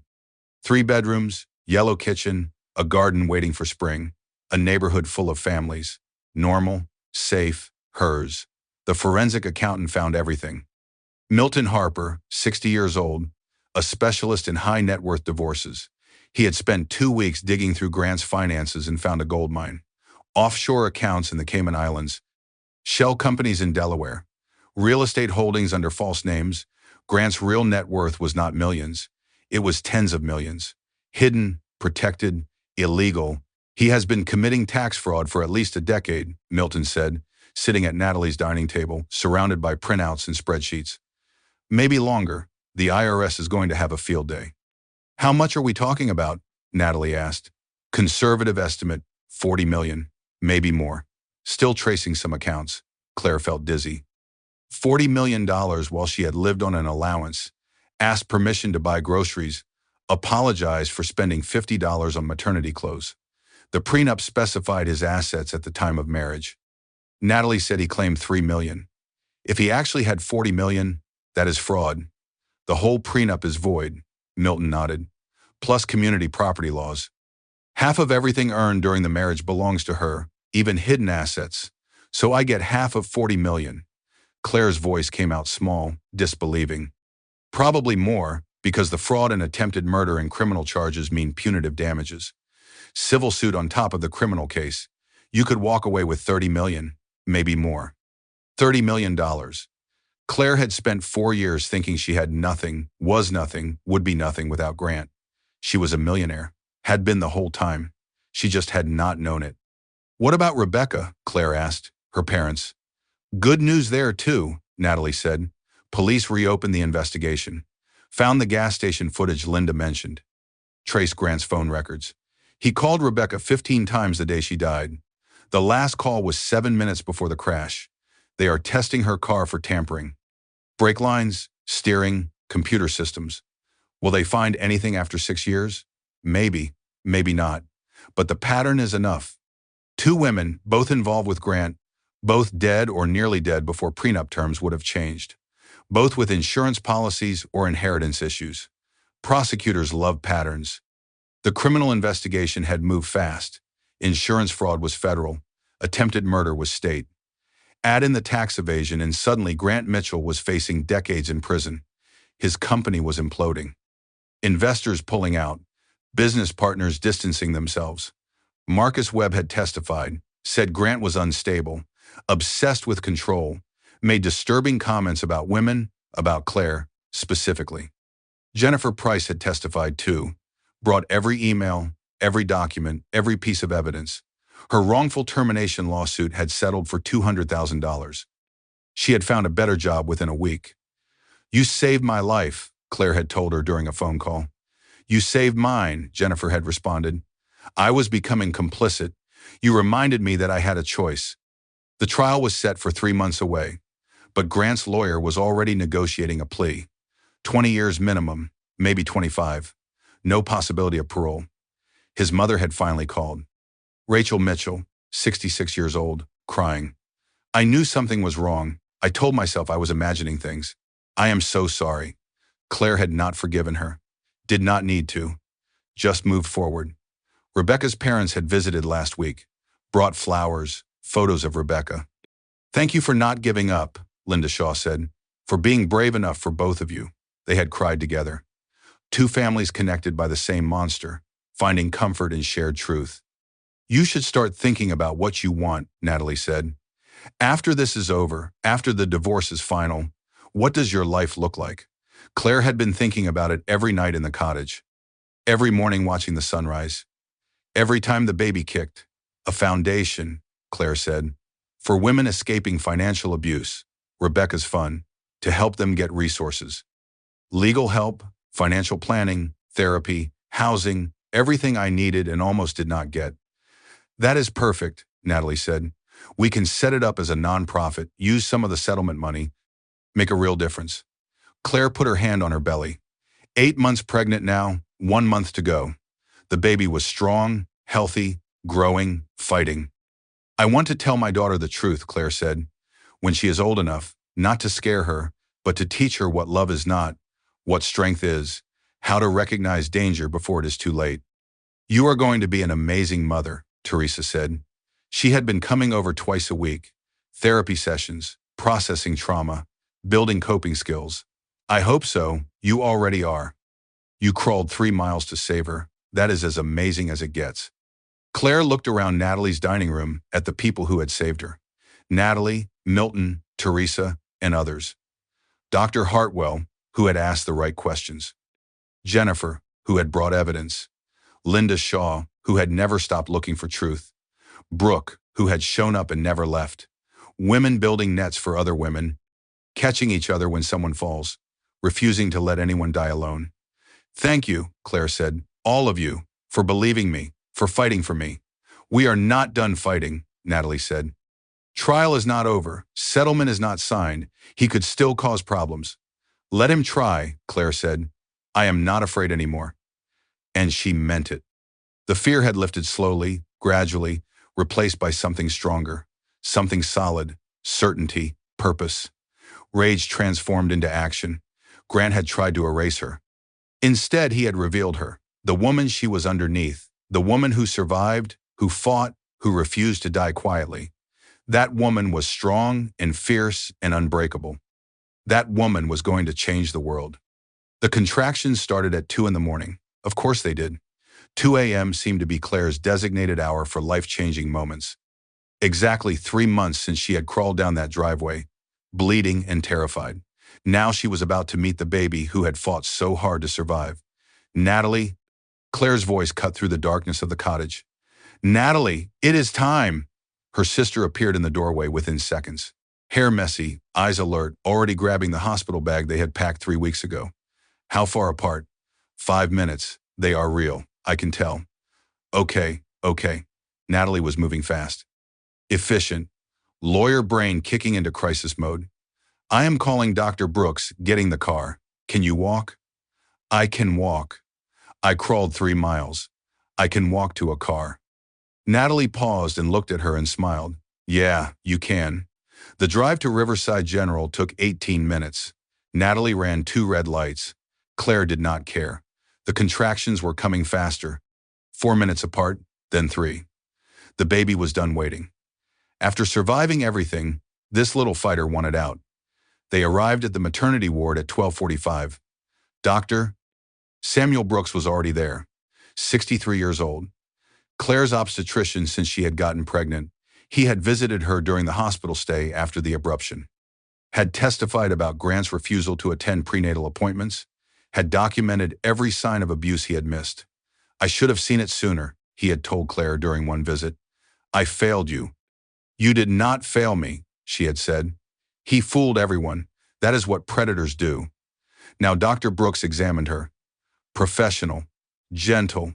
You are at 6 centimeters, moving fast. This baby wants to meet you. They moved her to a delivery room. Private, secure, no chance of Grant somehow appearing. He was in county jail, bail denied. But Claire still felt better with the locked door, the security guard in the hallway, the safety measures. Natalie stayed, held Claire's hand through every contraction. Dr. Ellen Hartwell appeared at 4 in the morning. Off duty, but she had asked to be called when Claire went into labor. Would not miss this for anything, Dr. Hartwell said. Been waiting to meet this little warrior. The contractions got worse, then better, then worse again. Pain building. Claire had declined the epidural, wanted to feel everything, wanted to be present. After months of feeling numb, disconnected, erased, she wanted to feel alive. You are at 9 centimeters, Dr. Brooks said at 5:30. Almost there. Brooke arrived at 6. Brought coffee for Natalie. Encouragement for Claire. You have got this. You survived Grant Mitchell. Labor is nothing. Patricia arrived at 6:30. Claire's mother, already crying. Happy tears, relieved tears, grandmother tears. My baby is having a baby. Mom, Claire squeezed her hand. I am so glad you are here. Nowhere else I would be. The room filled with women. Natalie, Brooke, Patricia, Dr. Hartwell, 2 nurses Claire recognized from her previous stay. Hamie with the kind eyes. Margaret, who had held her hand at 3 in the morning. All of them here, all of them witnessing, all of them ready to catch her if she fell. 10 centimeters. Dr. Brooks announced at 7:15. It is time. When the next contraction comes, I want you to push. Claire pushed. Pain exploded. She screamed and did not care. She let it out. All the fear, all the rage, all the months of forced silence. She screamed and pushed and felt her body doing what bodies do, creating life, bringing something beautiful out of something broken. I can see the head, Dr. Brooks said. One more push, a big one. Claire pushed. Felt something give, felt release, felt her daughter slide into the world. The cry came immediately. Loud, angry, alive. It is a girl, Dr. Brooks said. But Claire already knew. Had known for months. This was her daughter. Her Rebecca Hope. They placed the baby on Claire's chest. Tiny, red, screaming, absolutely perfect. Claire touched her daughter's face, counted fingers, counted toes. All there, all healthy, all alive. Hello, Rebecca Hope, Claire whispered. We made it, both of us. We actually made it. The baby stopped crying and looked at Claire with unfocused newborn eyes. Dark blue-gray, like the ocean. Like the sky before sunrise, like hope. Dr. Brooks finished the delivery. Nurses cleaned the baby, weighed her. 7 pounds, 6 ounces, 20 inches long. Perfect APGAR scores. No complications. Nothing but healthy. They brought her back, wrapped in a pink blanket, hospital issue, standard. But to Claire, it looked like royalty. Her daughter, her survivor, her proof that good things can come from terrible situations. She is beautiful, Natalie said, her voice thick with emotion. She looks like you. She has Grant's nose, Claire said. Who cares? Natalie replied, the rest is all you. Strong fighter, survivor. Brooke took photos. Patricia cried more. Dr. Hartwell squeezed Claire's shoulder. You did it both times. You saved her life. Now you get to watch her live it. They moved Claire to a recovery room, private and secure, windows overlooking the hospital garden. A February morning. Cold outside, but sunny. A new beginning in every sense. Rebecca Hope slept in the bassinet beside the bed, making small sounds, little squeaks and sighs. Claire could not stop watching her, could not believe she was real. After everything, this perfect human existed. Flowers started arriving at 9 in the morning, first from Linda and Thomas Shaw. A huge arrangement. Lilies and roses. The card read, welcome to the world, little warrior. Named for our daughter, loved by all of us. You honor her memory by living fully. Linda and Thomas, Claire cried reading it. Rebecca Shaw would have been 35 now. Would have had her own life, her own babies maybe. But Grant took that, took everything. And this baby, this living, breathing Rebecca, was proof that he did not win. Death does not win. Love wins, life wins. More flowers from Jennifer Price. Congratulations on your beautiful daughter. Thank you for teaching me courage. Jennifer and Emma. Emma was her 3-year-old, the daughter she had protected by speaking up. From Teresa Morrison. Welcome to motherhood. You are going to be amazing. You already are. From Dr. Brooks. She is perfect. Just like I knew she would be. Congratulations. From Marcus Webb. Congratulations to you and your daughter. Wishing you both every happiness. The past is behind you. The future is bright. A card arrived. No flowers, just words on expensive cardstock. From Rachel Mitchell, Grant's mother. I am so sorry for everything. Congratulations on your daughter. She deserves better than what our family showed you. I hope someday you can forgive me. Claire read it twice and filed it away. Forgiveness was not for today, maybe not for tomorrow. But she would not carry hate either. Rachel Mitchell had chosen her son over the truth. That was Rachel's burden to carry, not Claire's. Nothing from Grant. He was in county jail awaiting trial. His lawyers had tried to get bail. The judge said no. Flight risk, danger to others. A $50 million net worth hidden in offshore accounts gave him the means to disappear. A history of harming women gave him the reason to run. So he sat in jail and Claire sat in a hospital room holding their daughter. And the distance between those two realities felt like justice. Lunch came. Hospital food. But Claire ate every bite, hungry in a way she had not been in months. Her body had done something extraordinary. Created life, pushed life into the world, protected life through hell. She deserved to be hungry. Rebecca woke at 1 in the afternoon screaming. Claire tried to nurse her. Awkward at first, painful. But then the baby latched and started eating. And Claire felt something shift. Purpose. Connection. The feeling that this was exactly what she was meant to do. You are a natural, the lactation consultant said. Some babies take days to figure it out. She knows exactly what she wants. She has been fighting since conception, Claire said. She does not give up. Neither do you. I read about your case, what you survived. You are both fighters. The afternoon passed in a blur of visitors. Natalie stayed all day, working from the hospital room with her laptop open and phone calls happening, but never leaving. Never letting Claire be alone. Brooke brought dinner. Real food, not hospital food. Thai takeout from the good place downtown. Claire ate pad thai and spring rolls and mango sticky rice. The same meal Grant had brought to the hospital 3 months ago. The meal she had been too frightened to eat. This tastes different, Claire said.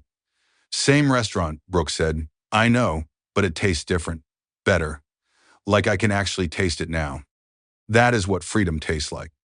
Night fell. Visitors left. Just Claire and Rebecca Hope in the quiet room, the baby sleeping. Claire watching. Still not quite believing this was real. A knock at the door. Dr. Hartwell appeared. Just wanted to check on you before my shift ends. How are you feeling? Sore, tired, happy? Is that strange? To be happy right now? Not strange. Perfect. Dr. Hartwell sat down. Can I tell you something? Of course. I have been an emergency room doctor for 22 years. I have seen hundreds of domestic violence cases, maybe thousands. Most of them do not end like this.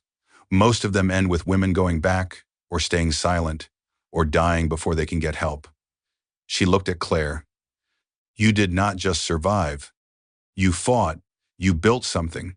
You are going to help so many women. You already have. I could not have done it without people like you asking the right questions. And you could not have done it without being ready to hear them.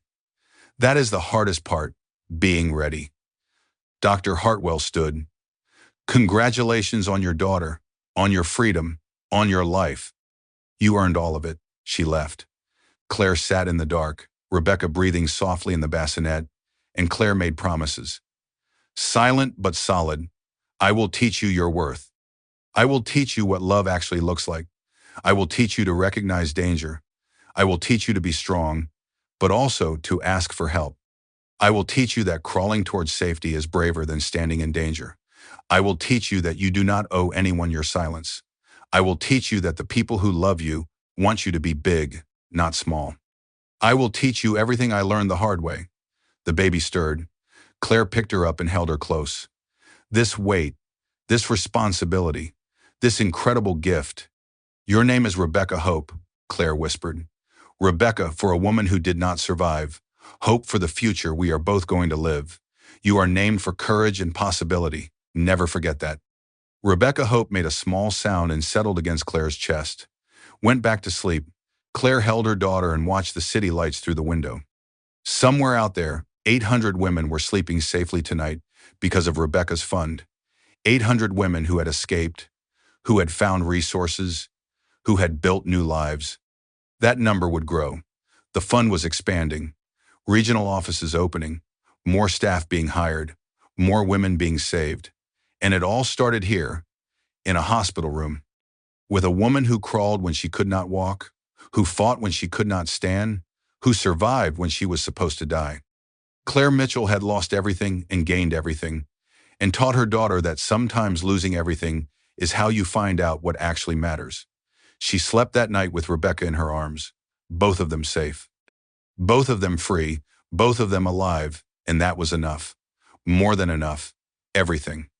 3 days later, they went home. Not to the mansion, not to Natalie's cottage, to a new place. A small house Claire had bought with advance money from the settlement. 3 bedrooms, a yellow kitchen, a garden waiting for spring, a neighborhood full of families. Normal, safe, hers.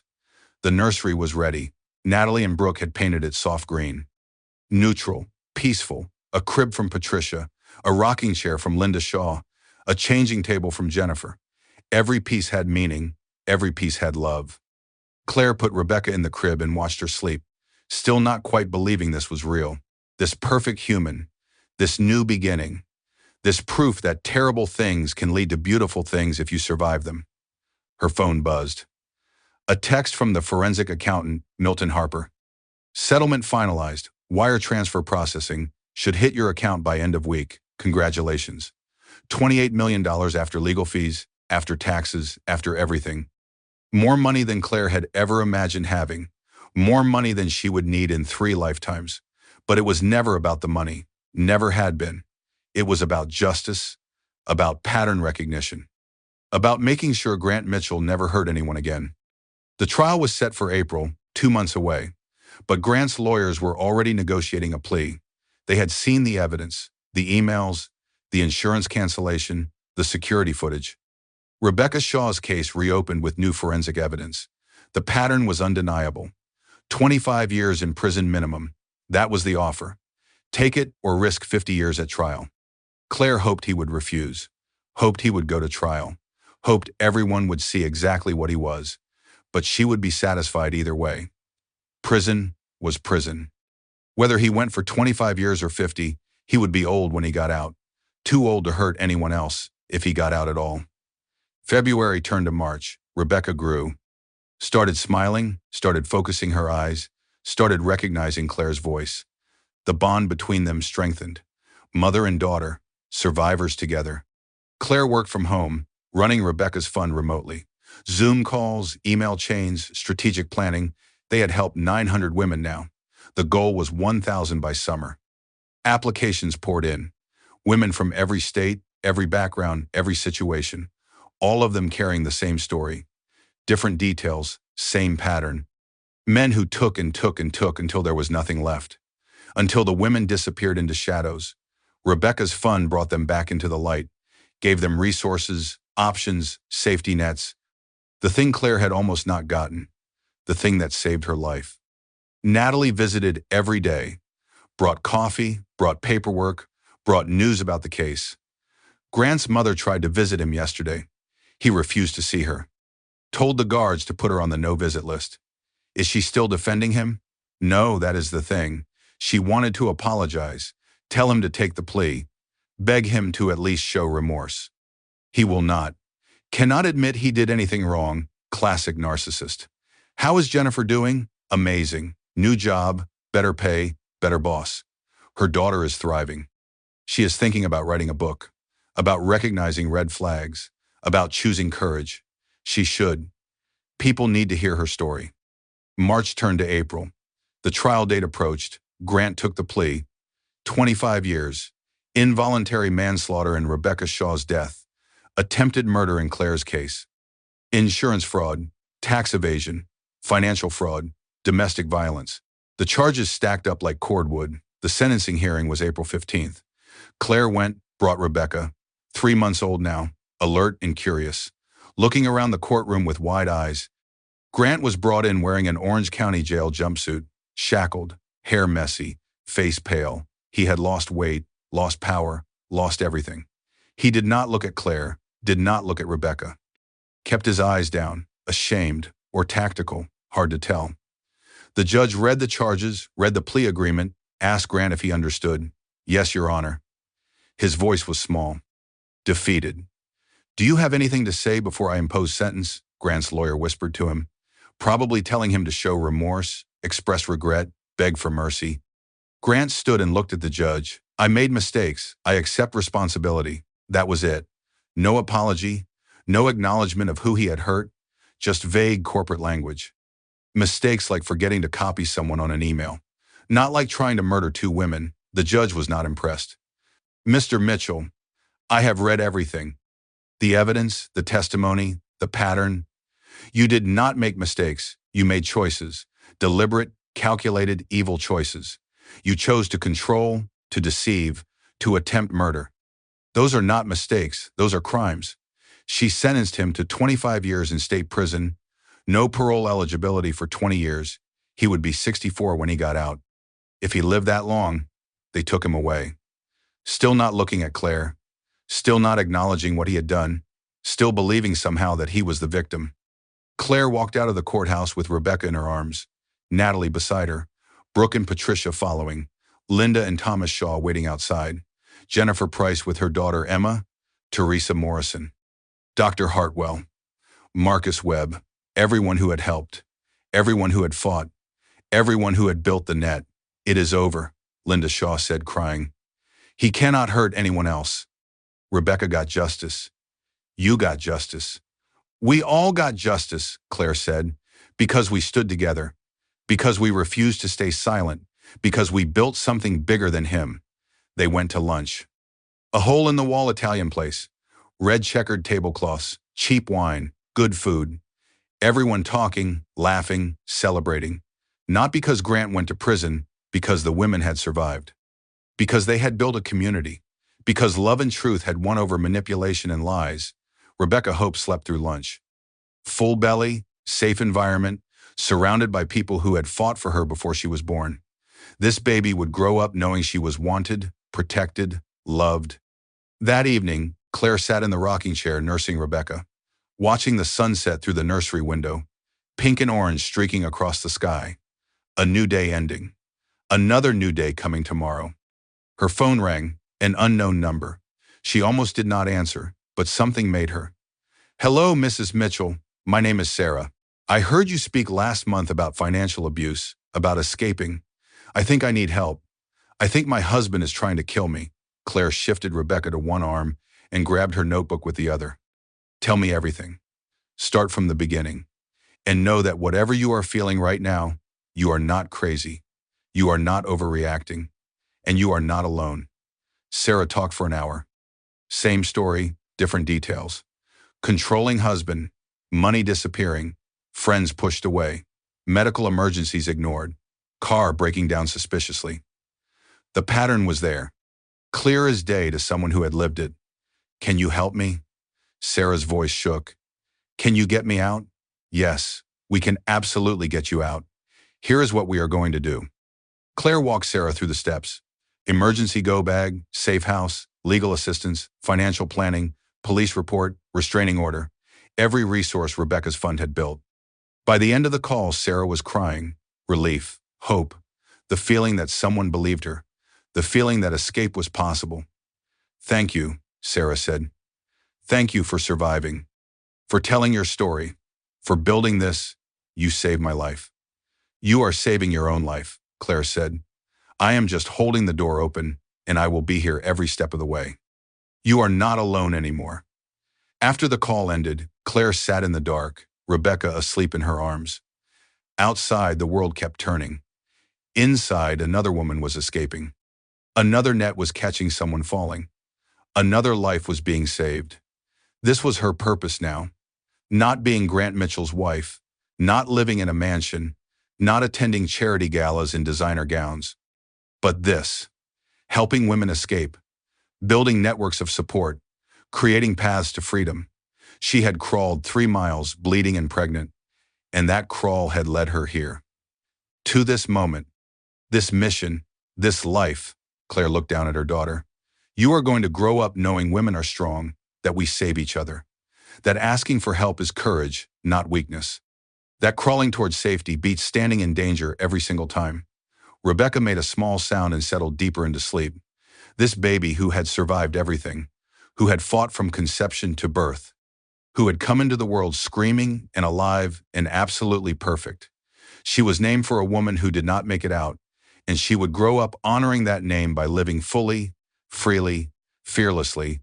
Claire carried her daughter to the crib, laid her down gently, covered her with a soft blanket, stood watching her breathe. Tomorrow would bring more work, more women to help, more stories to witness, more nets to build. But tonight was for peace, for gratitude, for recognizing that she had made it. They had both made it. And that was everything. 6 months passed like water. Rebecca Hope turned 6 months old in August. Sitting up, babbling, eating solid foods, growing into a person with opinions and preferences, and now an absolutely devastating smile. The foundation had exploded. Rebecca's fund now had offices in 7 states, 15 full-time employees, 50 volunteer advocates. They had helped 1,500 women escape dangerous situations. The goal was 3,000 by year end. Claire was the director. Not just the founder, not just the face, the actual working director. She went to the office 4 days a week and brought Rebecca when she could not find childcare. Her daughter attended board meetings from a pack and play, attended strategy sessions from a high chair, grew up surrounded by women helping women. Linda Shaw was director of survivor support. She had quit her job as an interior designer and dedicated herself full-time to the foundation. Rebecca did not get to do this work, Linda said, but I can, in her name, for her memory. Jennifer Price was deputy director of operations and fundraising. She was brilliant at both. She had corporate contacts, knew how to write grants, how to cultivate donors, how to build sustainable infrastructure. Thank you for this, Jennifer said during a staff meeting. For giving me a way to make it right. I was complicit. I processed that insurance cancellation. I will spend the rest of my life making up for it. You already made up for it, Claire said. You spoke up. You brought evidence. You chose courage when it mattered most. You saved my life. Now we are saving others together. Teresa Morrison ran the advocacy program, training volunteers, building regional networks, creating protocols for safety and support. She had worked in domestic violence services for 30 years, knew every pitfall, every success strategy, every way to help without causing more harm. Natalie was board chair, still practicing law, still representing Claire in ongoing civil matters, still being the protective older sister, but now channeling that protection into systemic change, policy advocacy, legislative lobbying, building legal frameworks to protect women. The foundation's first major fundraiser was scheduled for October, a big gala, 200 guests. The goal was to raise $3 million, enough to expand to 15 states, hire more staff, help more women, build more nets. Claire was nervous. Public speaking had never been her strength. Before Grant, she had done presentations for work, but that was different. Marketing pitches, PowerPoint decks, corporate audiences. This was personal, vulnerable. Her story, her trauma, her survival, all of it on display for people who would write checks. "You will be amazing," Brooke said, helping Claire choose a dress. "Just tell the truth." That is all anyone needs to hear. They settled on a blue dress, simple, elegant, not too formal, not too casual. Claire Mitchell, not trying to be anyone else. The gala was at the Riverside Grand Ballroom, the same venue where Claire had met Grant 7 years ago. Natalie had suggested a different location. Too many bad memories, but Claire insisted, "He does not get to ruin that space. He does not get to take anything else from me. We are taking it back, filling it with something good." The night arrived, October 15th, a cool autumn evening. Claire wore the blue dress, minimal makeup, hair simple. Rebecca wore a tiny pink dress with white flowers, 6 months old, and absolutely stealing the show. Patricia was backstage with Rebecca, grandmother duty, letting Claire focus on the speech, the pitch, the mission, the ballroom filled. Donors, supporters, survivors, media, local politicians, business leaders, people who had heard Claire's story, people who wanted to help, people who believed women deserved better. Natalie introduced Claire. Brief biography, carefully worded. Claire Mitchell survived attempted murder by her husband. Instead of hiding, she built something. Instead of staying silent, she helped others speak. Tonight, she is going to tell you why this work matters, why every woman deserves a net when she falls. Claire walked onto the stage, microphone in hand, bright lights, 200 faces watching. She could see Linda Shaw in the front row, Jennifer Price beside her, Teresa Morrison, Dr. Hartwell, Marcus Webb, everyone who had saved her, everyone who had believed her, everyone who had fought. "Thank you for being here," Claire said. Her voice was steady, strong. "I want to tell you a story. It is not a comfortable story. It is not a pretty story, but it is a true story. And truth matters more than comfort." She told them everything. The isolation, the control, the erasure, the night she woke up bleeding, the crawl down the driveway, the missing keys and phone and purse, the canceled insurance, the systematic attempt to murder her while she was pregnant. The room was silent, people crying, people angry, people recognizing pieces of their own stories, their daughters' stories, their friends' stories. "I thought I was alone," Claire said. "I thought I was crazy. I thought I was the problem." That is what abuse does. It makes you doubt your own reality. Makes you think you are imagining things. Makes you believe you deserve it. She paused. Let that land. Let people sit with the uncomfortable truth. But I was not alone. A stranger called 911. A doctor asked the right questions. An assistant brought evidence. My sister flew across the country. A lawyer took my case. An advocate witnessed my pain. A mother who had lost her daughter shared her story. Women built a net, and they caught me when I fell. Claire looked around the room, making eye contact, letting people see her, really see her. Now we are building bigger nets, stronger nets. Rebecca's Fund helps women escape financial abuse. We provide legal assistance, emergency housing, financial counseling, therapy, job training, everything a woman needs to leave safely and start over. In 10 months, we have helped 1,500 women. 1,500. That is 1,500 women who are not dead. 1,500 women who are free. 1,500 women who are building new lives. She showed photos on the screen behind her, women who had agreed to share their stories. Different faces, different ages, different backgrounds. Same relief in their eyes. The relief of being believed, being helped, being saved. We want to help 3,000 women this year, 5,000 next year, 10,000 the year after. We want offices in every state. We want advocates in every city. We want resources in every language. We want every woman who is being abused to know there is a way out. There is help available. There is a net waiting to catch her. Claire shared the numbers. Average cost per woman was $2,000. Legal fees, housing deposits, counseling, job training, $2,000 to save a life, to give someone freedom, to stop a pattern. Tonight we are asking you to invest in women, not as charity, as justice, as prevention, as recognition that abuse does not happen because women are weak. It happens because abusers are calculated, and the only way to stop them is to build systems stronger than their manipulation. She finished and walked off stage. The applause started slow, then built into a standing ovation. 200 people on their feet clapping, crying, believing. The donations poured in, pledge cards filled out, credit cards processed, checks written. By the end of the night, they had raised $4.2 million. More than the goal, more than Claire had dreamed. A woman approached afterward, mid-50s, elegant, nervous. "Mrs. Mitchell, can I talk to you?" "Of course." They moved to a quiet corner. The woman's hands shook. "My daughter, she is in a situation like yours. Her husband controls everything. She cannot leave. 3 kids, no money, no family nearby. I have been trying to help, but I do not know how." Claire took her hand. "What is her name?" "Amanda." "Okay, here is what we are going to do." Claire pulled out her phone and texted Jennifer. "My deputy director is going to call Amanda tomorrow. We will assess the situation, make a safety plan, get her resources. She does not have to stay. We can help her leave." The woman started crying. "Thank you. I thought I was going to lose her." The way he looks at her, the way he controls her. "I was so scared. You are not going to lose her. We are going to get her out. All of them, Amanda and the kids, safe together, free."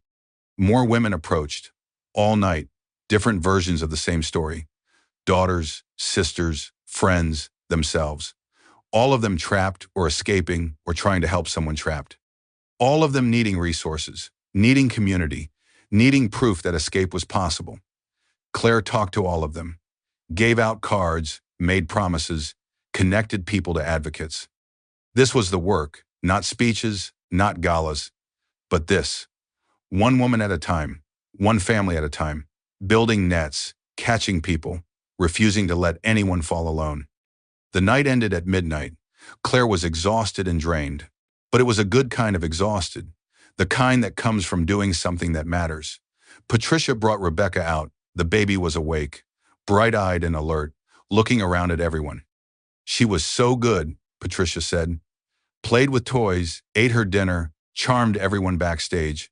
Claire took her daughter and held her close. "We raised $4 million tonight," Claire told Rebecca. "Do you know what that means? That means 2,000 women are going to get out safely. 2,000 families are going to be free. 2,000 lives are going to change because people believe in this work. Because survivors are speaking up. Because women are building nets for other women." Rebecca grabbed Claire's nose and laughed. The sound was pure joy, uncomplicated, perfect. They went home. Small house, yellow kitchen, garden full of autumn flowers. Inside, the nursery glowed with soft light, crib, rocking chair, changing table. Every piece chosen with love. Claire changed Rebecca into pajamas, fed her, rocked her to sleep. The routine was familiar now, comforting. This was her life. This was enough. More than enough. Everything. A text came through from Sarah, the woman who had called 6 months ago. "Just got my nursing degree. Starting my new job Monday. Bought my first car, my name on the title. Thank you for saving my life." Claire smiled and texted back. "You saved your own life. I just helped with the paperwork. Proud of you." More texts from women across the country. Women the fund had helped. Women who were rebuilding. Women who were free. Got the restraining order extended. He cannot contact me for 5 years. Started my own business. Graphic design, taking clients, making real money. My kids asked why we left.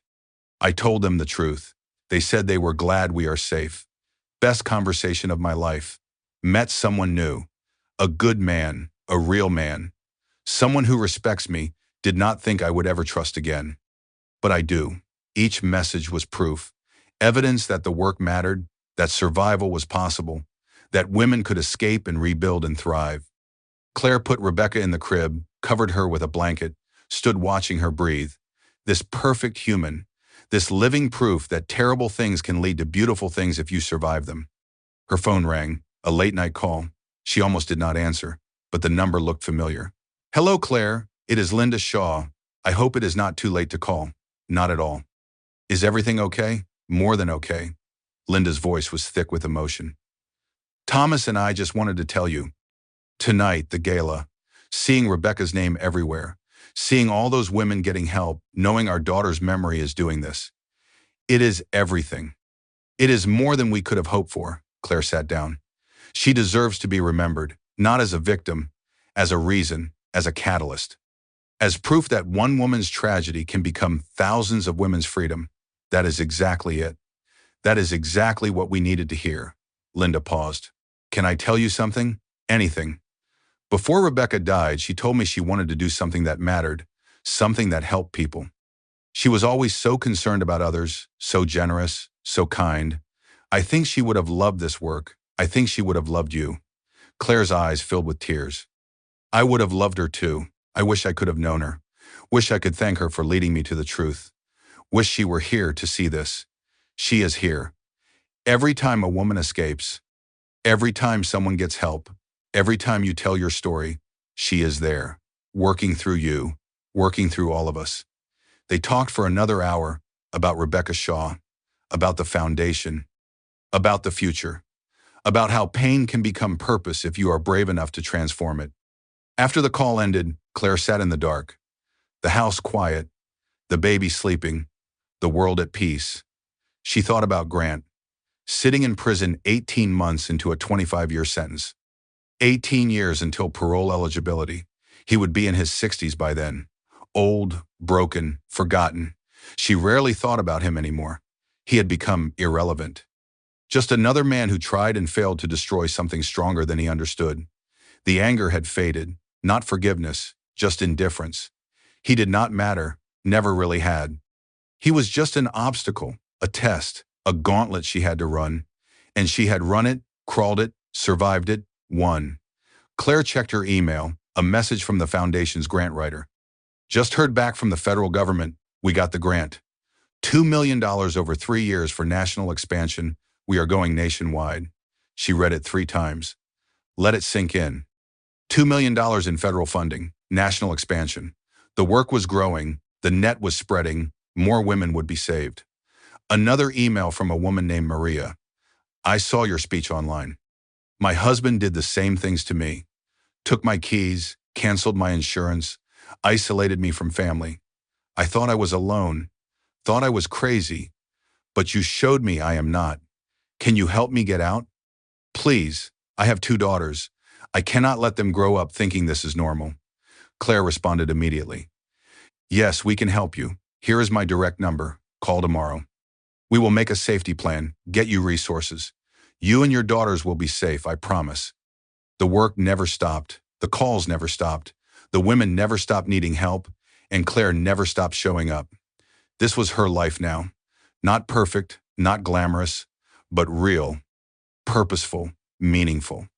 She had lost a marriage but gained her life, gained her daughter, gained her purpose, gained a community of women who saved each other, and that was always the better trade.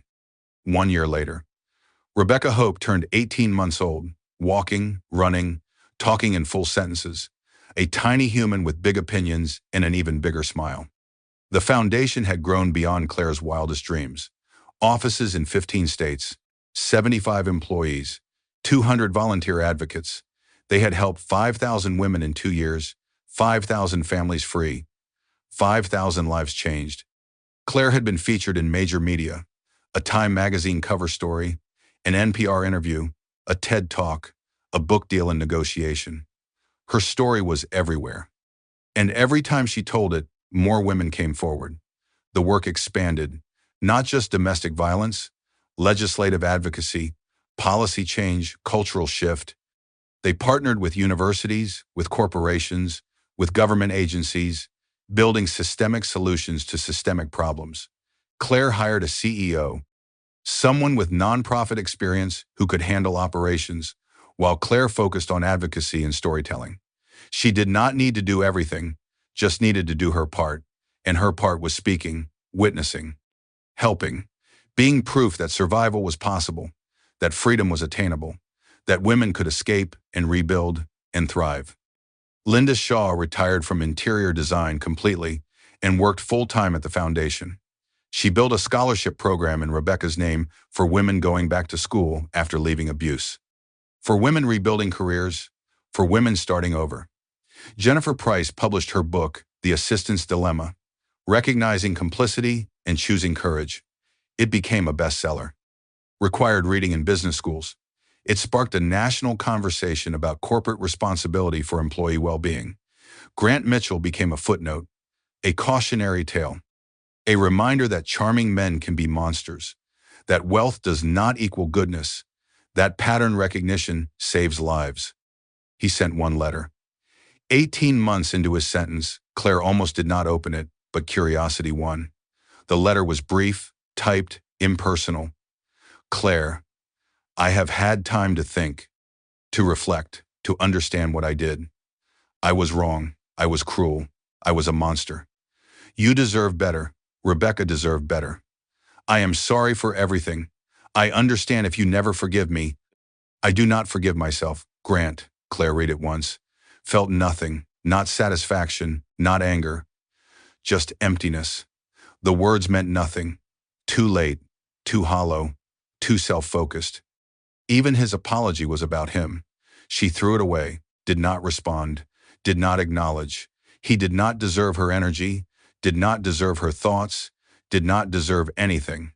She had better things to focus on, like Rebecca Hope learning to dance, like the foundation opening an office in Texas, like Maria and her daughters getting their own apartment, like Sarah graduating from nursing school, like Amanda leaving with her 3 kids, like the endless stream of women finding courage and community and freedom.